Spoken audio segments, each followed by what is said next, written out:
ये वाला हमारे पास inequalities in a triangle topic जो हम पिछले क्लास में शुरू किए थे, उसमें 2 थ्योरम हमने आपको बताया था, है ना।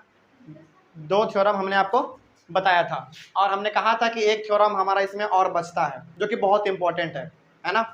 तो जो पहला थ्योरम जो था ना इनइक्वालिटीज इन अ ट्राइंगल का, वो वाला और ये वाला सवाल बहुत कॉमन पूछ लिया जाता है सवाल में, है ना।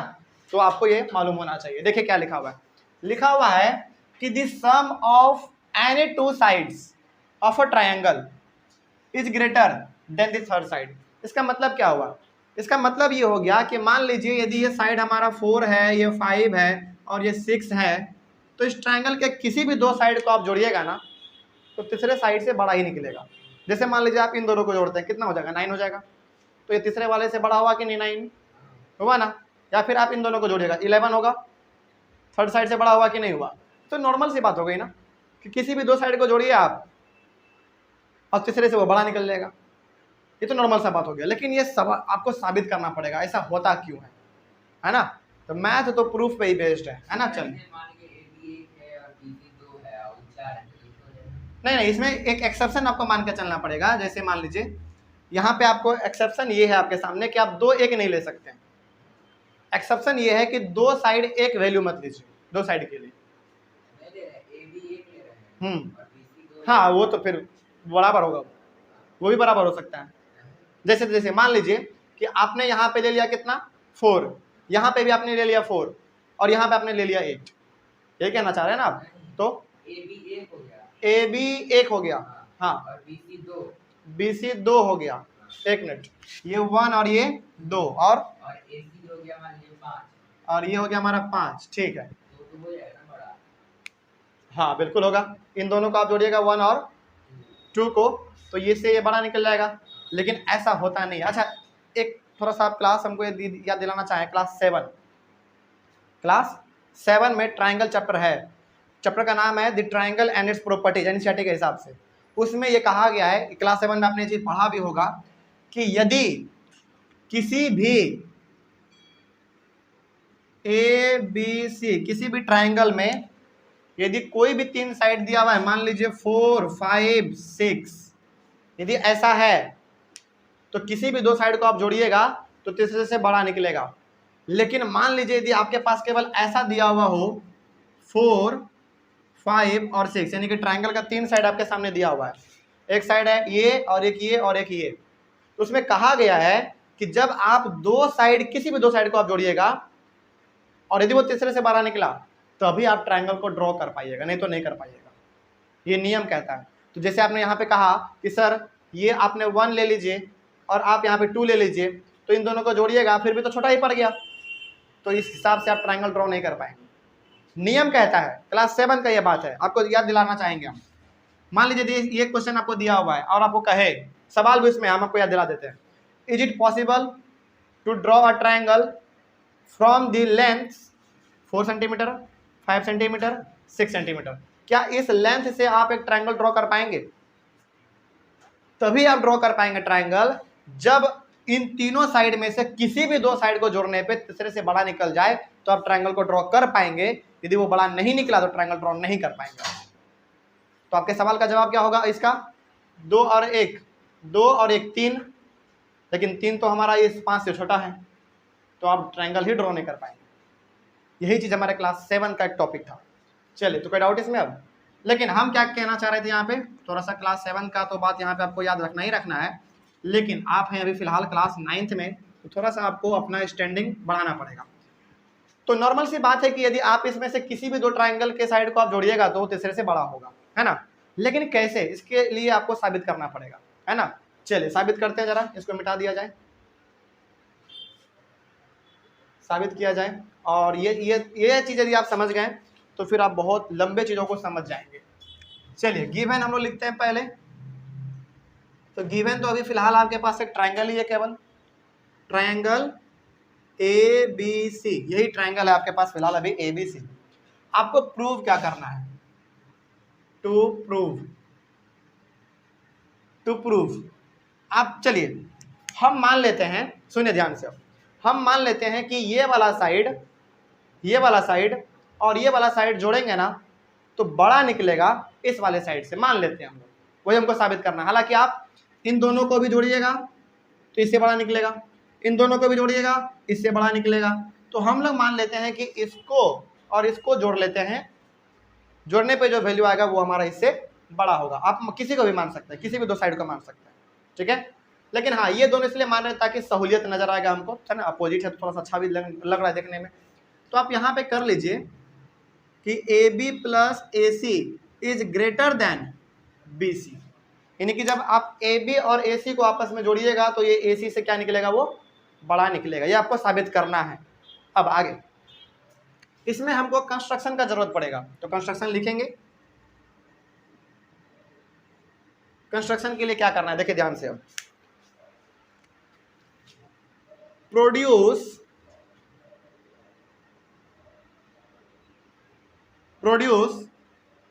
ए B to D such that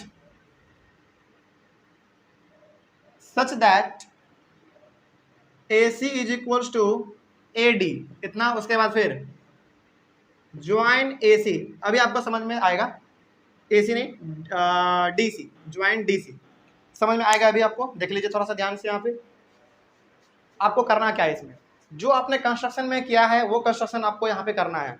क्या लिखा गया जरा गौर से देखा जाए तो, produce A B to D, ये जो ए बी साइड है आपको प्रोड्यूस करना है, यानी कि बढ़ाना है किसी भी पॉइंट डी तक, है ना। सीधा बढ़ाते चलिए जहाँ तक आपको मन करे।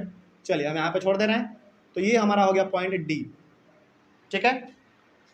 लेकिन सच दैट ए सी बराबर ए डी, इस प्रकार से आपको बढ़ाना है कि जो हमारा ए सी है वो ए डी के बराबर हो जाए, यानी कि ज़्यादा लंबा भी नहीं बढ़ाना है आपको, इसके लेंथ के हिसाब से आपको देख के बढ़ा देना है, ठीक है।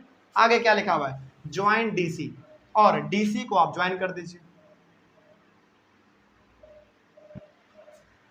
अब मेरे बोलने से या ना बोलने से आपको एक चीज समझ में यहाँ पे आ ही गया होगा कि ये ट्रायंगल हमारा आइसोसेलेस बन गया ना। चल, अब इतना यदि आप समझ गए हैं तो फिर प्रूफ करना बड़ा आसान हो जाएगा। देखिए ध्यान से,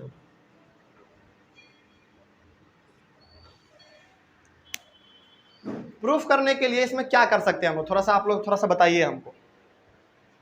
इसमें कुछ नजर आ रहा है कि किस प्रकार से क्या किया जाए कि इन दोनों साइड का सम जोड़ने पे इससे बड़ा निकल जाए, क्या समझ में आ रहा है इसमें, क्या नजर आ रहा है इसमें। देखिए अभी आपको नजर नहीं आ रहा होगा क्योंकि आपको ये भी देखना पड़ेगा, जो हमने ड्रॉ किया है वो फालतू में तो नहीं है ना किसी काम के लिए है, उसको भी आपको नजर में रखना पड़ेगा। तो हमको यहाँ पे दिख रहा है, क्या दिख रहा है देखिए ध्यान से।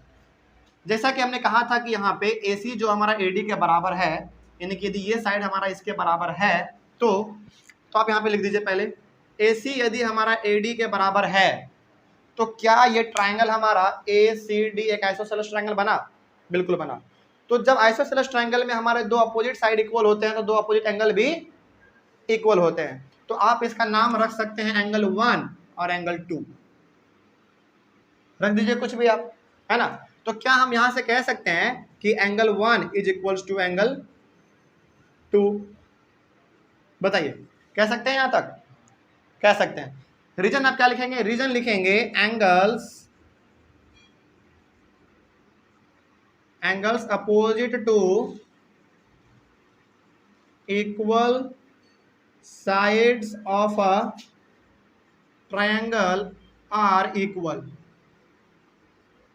मतलब क्या हुआ इसका मतलब हो गया कि इस ट्रायंगल में हमारा दो साइड इक्वल था तो दो अपोजिट एंगल भी हमारा इक्वल हो गया आइसोसेलेस ट्रायंगल के प्रॉपर्टी के हिसाब से। तो ये यहां तक तो हमको समझ में आ रहा है, ठीक है, यहां तक तो समझ में आ गया ना, यहाँ पे ध्यान दीजिए, समझ में आ गया। चलो अब इतना करने से क्या काम चलेगा आपका, नहीं। अब हमको यहाँ पे एक और चीज नजर आ रहा है, देखो ध्यान से, यहाँ पे जरा देखो तो क्या एंगल C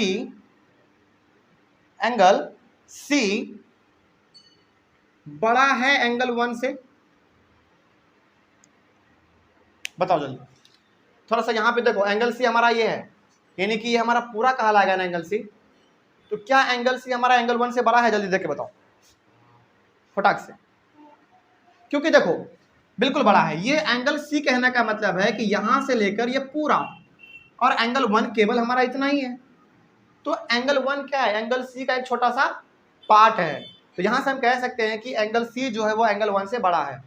तो आप रीजन क्या लिखेंगे यहाँ पे, क्यों बड़ा है, क्योंकि angle 1 is the part of angle C. Angle C हमारा एंगल 1 से इसलिए बड़ा है क्योंकि एंगल 1 जो है ना वो एंगल सी का एक छोटा सा हिस्सा है। समझ में आ गया बात। हो सकता है कि एंगल सी हमारा पूरा 60 हो और ये केवल आपका 20 डिग्री हो जाए, है ना, हो सकता है ऐसा। चलो अब थोड़ा सा और सोच के बताइए कि जब एंगल सी हमारा एंगल 1 से बड़ा है तो क्या एंगल सी एंगल 2 से भी बड़ा होगा? सब चीज आपके ऊपर में है, आपको देख के बताना है। यदि हमारा एंगल सी एंगल 1 से बड़ा है तो क्या एंगल सी एंगल 2 से भी बड़ा होगा? मेरे हिसाब से होगा। मालूम है क्यों? क्योंकि एंगल 1 एंगल 2 तो बराबर ही है ना, बराबर ही है। तो जब हमारा एंगल 1 से एंगल सी बड़ा हो सकता है तो एंगल 2 से भी हमारा एंगल सी बड़ा हो सकता है। क्यों बड़ा हो सकता है? क्योंकि एंगल 2 और एंगल 1 तो आपस में इक्वल ही है। तो आप रीजन में क्या लिखेंगे यहाँ पे? वेरी गुड, एंगल 1 बराबर एंगल 2, ये आपका रीजन हो गया। यहाँ तक तो कोई डाउट नहीं। चलिए अब थोड़ा सा आपको समझना है, यही चीज मेन है। अब जो समझाने के लिए हम जा रहे हैं ना, यही चीज मेन है। यहाँ तक तो कोई भी कर देता है ना, लेकिन अब क्या है देखो जरा ध्यान से। अब जरा सोचो तो थोड़ा सा, theorem number 2 inequalities in a triangle का थ्योरम 2 क्या कहता था? सॉरी 2 नहीं, theorem number first. Theorem number first के हिसाब से जिस साइड के अपोजिट में जो एंगल बड़ा होता था वही साइड उसका बड़ा होता था, और जिस साइड के अपोजिट में एंगल छोटा होता था वो साइड छोटा होता था। तो क्या इस प्रकार से हम कह सकते हैं कि इस पूरे ट्रायंगल में, ट्रायंगल डीबीसी ट्रायंगल में, पूरा डीबीसी में यदि हमारा ये एंगल सी बड़ा है एंगल 2 से, यानी कि इस वाले से, समझना मेरे बात को ध्यान से, यदि ये चीज समझ गया तो पूरा थ्योरम समझ में आ जाएगा। हम बात कर रहे हैं अब पूरा ट्रायंगल डीबीसी का। यहां पे अभी तुरंत आपने साबित किया है कि एंगल सी जो है वो एंगल 2 से बड़ा है। अब चूंकि एंगल सी हमारा क्या हो गया, बड़ा हो गया, तो क्या इस हिसाब से हम कह सकते हैं कि साइड जो होगा एंगल सी के अपोजिट वो भी बड़ा होगा? कौन सा साइड?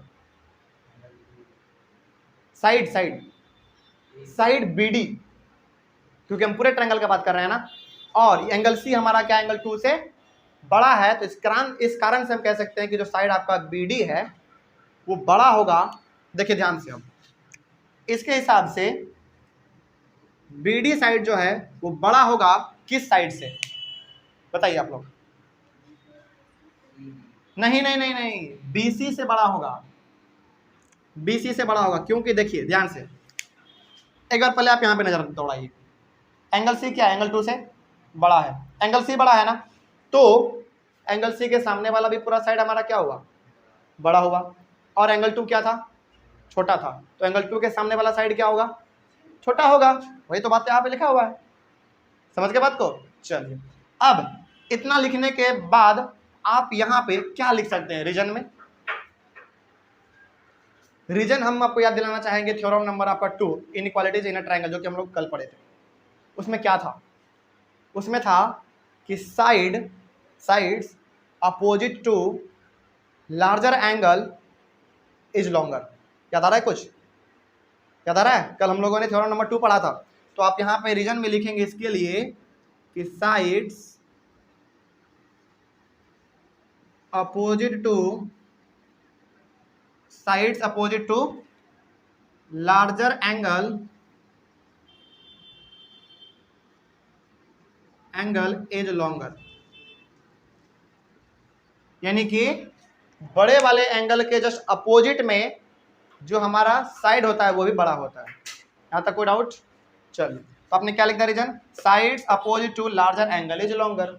बस सिंपल सी बात है। अब थोड़ा सा और हमको यहाँ पे सोच के बताइए थोड़ा सा गहराई से, क्या बीडी के जगह पर हम लोग AB प्लस AD लिख सकते हैं? BD के जगह पर, क्योंकि BD हमारा क्या यहाँ से कहाँ है? यहाँ से लेकर ये पूरा है, और ये पूरा आपका 2 से मिलके बना हुआ है, AB से और AD से। तो हम इसके बदले में यहाँ पे लिख सकते हैं ना। और यहां पे आप रीजन क्या देंगे, रीजन आपको देना पड़ेगा बार बार, क्योंकि रीजन का यहाँ पे जरूरत पड़ रहा है।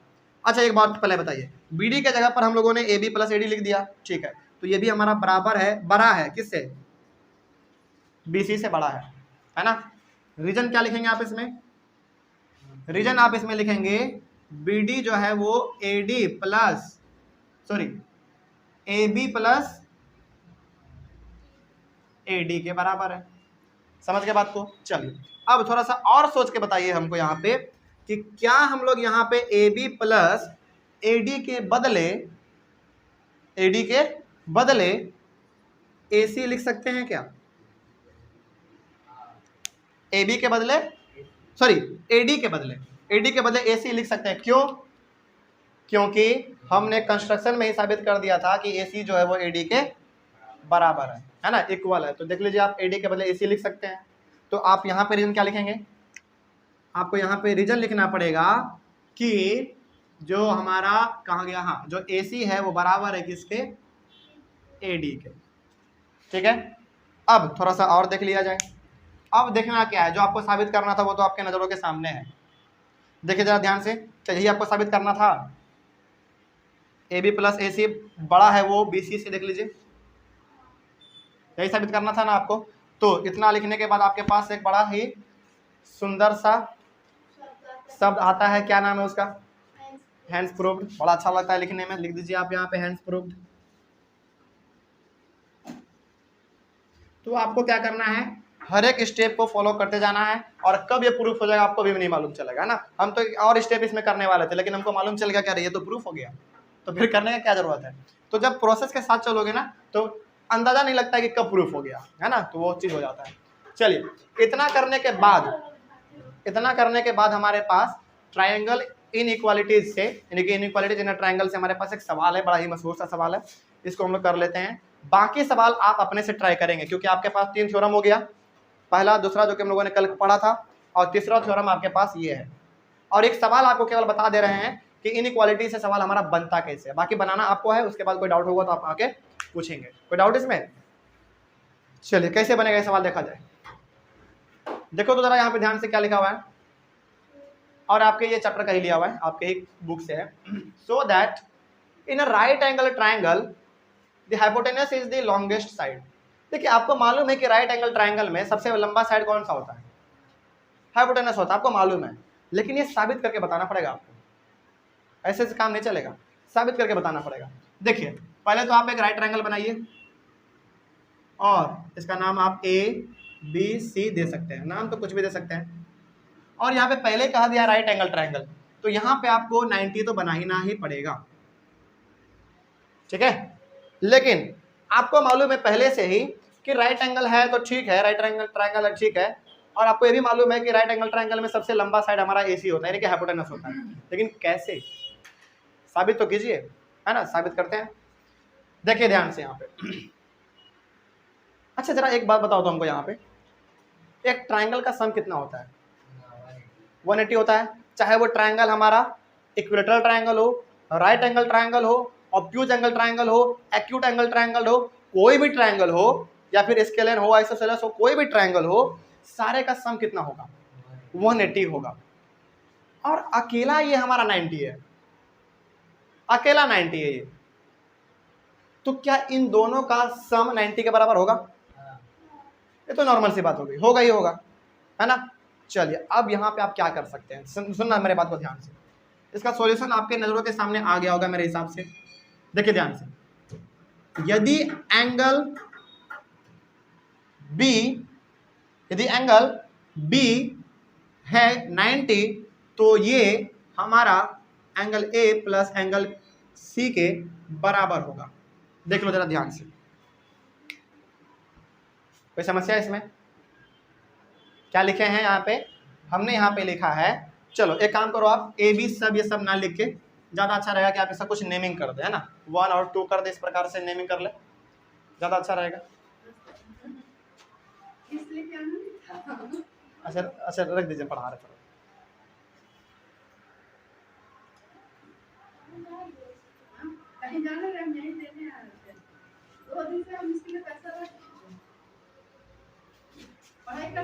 हाँ हाँ सब थोड़ा सा मैथ इसका वीक है, हाँ इसलिए हम सोचे कि थोड़ा सा ऑप्शन बी भी लेंगे, बस इस पे ध्यान दीजिएगा। ठीक ठीक ठीक है।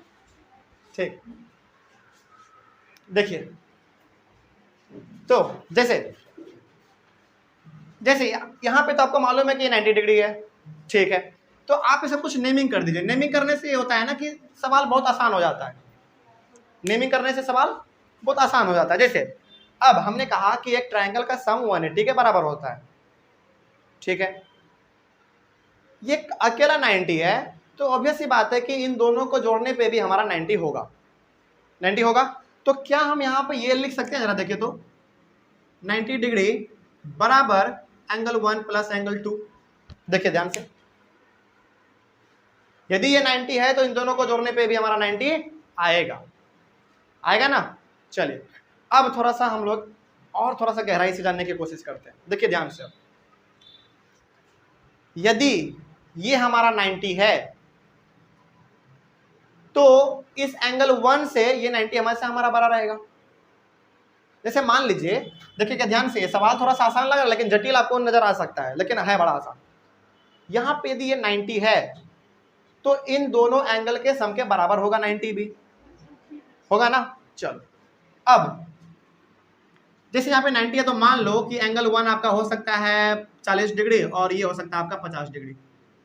तो एंगल 1 कुछ भी हो, एंगल 2 भी कुछ भी हो, लेकिन जो भी होगा 90 से तो छोटा ही होगा, 90 से तो छोटा ही होगा। चलिए आप मान लीजिए इसका 80 डिग्री भी मान लीजिए, लेकिन इसका कितना होगा, 10 डिग्री होगा। तो कुछ भी आप मानिए, एंगल 1 का वैल्यू या फिर एंगल 2 का वैल्यू वो 90 से छोटा ही होने वाला है। तो हम लोग यहाँ पे ये कह सकते हैं, इस हिसाब से इसको देखते हुए हम लोग यहाँ पे कह सकते हैं कि 90 degree is greater then angle 1। ये हम लोग कह सकते हैं, ये कह सकते हैं ना। तो क्या अब इसके हिसाब से हमको बता दो यहाँ पे ध्यान से कि जब आपने ये लिखा है 90 डिग्री जो है वो बड़ा है एंगल 1 से, इसका मतलब क्या हुआ। इसका मतलब हो गया कि ये हमारा एंगल क्या है, बड़ा है, इसके अपोजिट वाले साइड भी हमारे बड़े होंगे। क्या है 90 के अपोजिट साइड,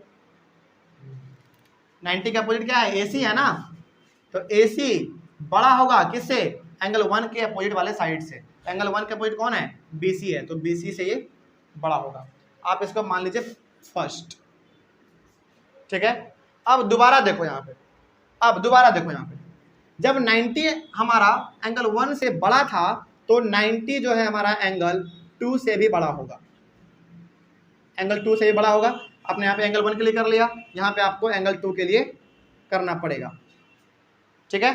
तो इस केस में भी 90 जो है आपका वो बड़ा है, तो बड़ा एंगल है ना, इसके अपोजिट वाले साइड भी बड़े होंगे।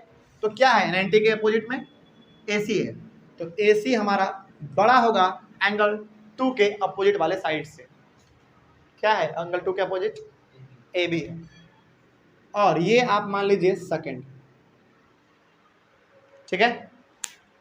अब जरा देखो तो यहाँ पे ध्यान से, BC से भी बड़ा हमारा AC है, यानी कि इस वाले साइड से भी हमारा बड़ा निकल गया ये वाला, ठीक है। AB से भी बड़ा है AC हमारा, इससे भी बड़ा निकल गया हमारा AC।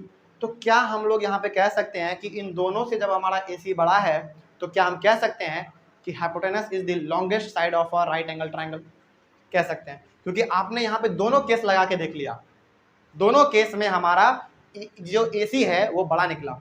तो आप यहाँ से कह सकते हैं कि फ्रॉम फर्स्ट एंड सेकेंड, आप यहाँ पे लिखिएगा from first and second we can say that from first and second from first and second we can say that the hypotenuse